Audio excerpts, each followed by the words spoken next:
Hey, how about some good news? Some people have been cheering, like vocalizing their excitement as a result of this weather story. So it's a big swing in temperatures to kick off this work week. In fact, a major pattern change that is ushering in the warmer weather for much of the country. And for many, it's a continuation of the warmth we felt even as we concluded the weekend. And for others, we're just starting to feel it. Take Oklahoma City, for example. On Thursday, the high temperature was just 4 degrees. The high temperature. Today, the high will be in the mid-70s. By the middle part of the week, we have more than 300 million people that are going to feel those above average temperatures. So this is a look at least for tomorrow. So for Tuesday, anytime we see a lot of the oranges and sometimes the reds, that burnt orange, the reds, the pinks, that's when you notice we have above average temperatures. We've had a lot of deep blue on this map, Stephen. Yeah, we have. We had extreme cold warnings. We had cold weather advisories. It's been a brutal couple of weeks. January was also very cold. I mean, you would expect this in winter. We know temperatures are cold, but there's just something about it, especially when you deal with that deeper cold or just more brutal cold, which originates from the Arctic. And we had a couple of spells of that. I mean, you look at this, throughout much of the week, you're not going to see huge fluctuations from the yellows and the oranges. This is going to remain above average for a good chunk of the country.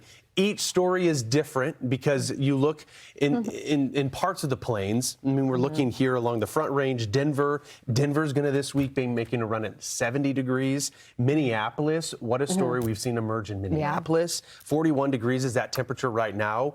We were hard-pressed to get to 32 degrees since Groundhog Day. I think it was since February 2nd, temperatures had remained below freezing up until just Saturday. Saturday, we hit a high of 37. Yesterday's high was 48 there. So, I mean, some areas aren't just now above zero, where before that was a struggle. They're now well above freezing. So we are defrosting, we're warm, we're cozy. People are getting outside. When you see how much warmer we are compared to even last week, it is dramatic. It is very dramatic. This is Minneapolis, to your point, the Twin Cities in Minnesota. So you have a look from Tuesday, last Tuesday, just about a week ago, negative 15 degrees. That was the air temperature. 50 degrees by this afternoon. Not bad. Not too bad. Average high is, 27 right now is that average high. We're averaging right around freezing by this point. And you talk about that temperature swing. And while this range is impressive, what's also impressive is that the actual high might be a little closer to the range that we've seen. That rebound has been pronounced, and it's also been just as extreme. Not often do you see the extremes play out and almost in a way balance each other out. So if you were to look at it from a mathematical perspective, the days kind of canceled each other out. They did. It was so warm one day, so cold the other day. So now averages are it's staying the same. Yeah. I think if you were to add up every daytime high temperature over the course of a week in a place like Kansas City, you wouldn't even come close to the total of 61. No doubt. Because there were a lot of negatives in there. But Kansas City is another example, right? Last Thursday, for example, negative 10 degrees. That was the morning temperature. The average low is 25. So you're about 35 below your average. We're swinging well above that. The average temperature this time of year for the afternoon is 47. I mean, we stay above that throughout the work week. Yeah.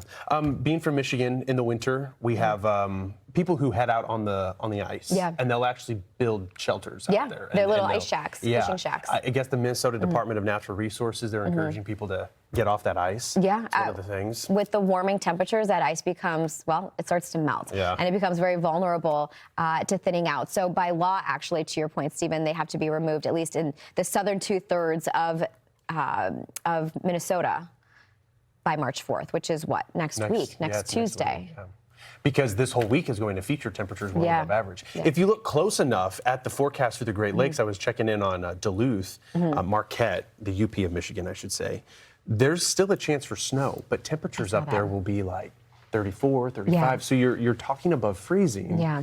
Still dealing with some wintry weather, but very much not a temperature profile that you want when you're out on the ice. Yeah. Oh, agreed. Yeah, it can become very dangerous very quickly.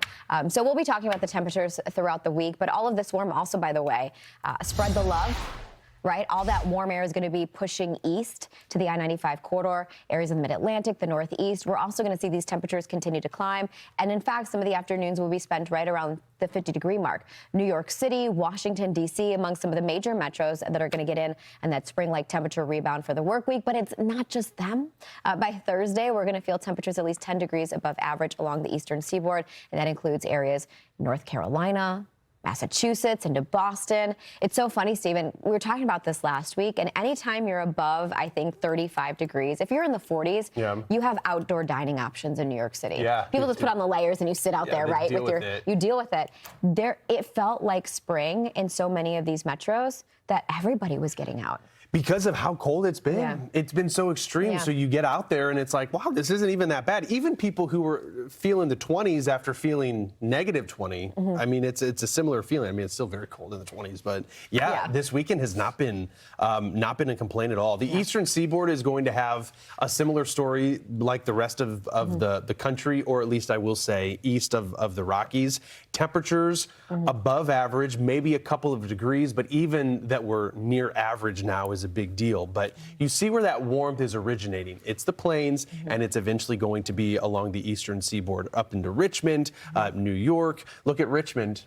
Still, my good old friend. Still thinking warm thoughts or cold thoughts on there. It was unique. Yeah. We had a break in the cloud cover. Saw this over the weekend where you could just take that snapshot. Talk about a storm that just as it was departing produced some significant snow. Yeah. Now with temperatures, I mean, highest temperatures, there's no way that snow is going to stick around for long. It might all be gone by now. I was going to say, Richmond didn't have a lot, but then you headed into Norfolk or Virginia Beach and you had around 12 inches, 13 inches of snow. Yeah, we've been shaving away at the snowpack even over the weekend because we've been above freezing. Today, Richmond will be at 60 degrees. Washington, D.C. flirting with that 60-degree mark. Even Charleston, West Virginia. It'll be interesting to see, though, Stephen, really just across the country, how shaved down that snowpack gets, because it was actually quite significant where we had a lot of snowpack through much of the U.S., even as of last week. It's true. The Gulf Coast has been one of those areas that saw more snowpack than a lot of big cities in the north. And that, I mean, depending on how the temperatures behaved and along the Gulf Coast, we saw a quick melt. That's what we're going to see today in Norfolk. I mean, it's not sticking around all that long. D.C., looks like we have the cherry blossoms in the background. We are getting ready for spring, aren't we? We are. We're ready for it.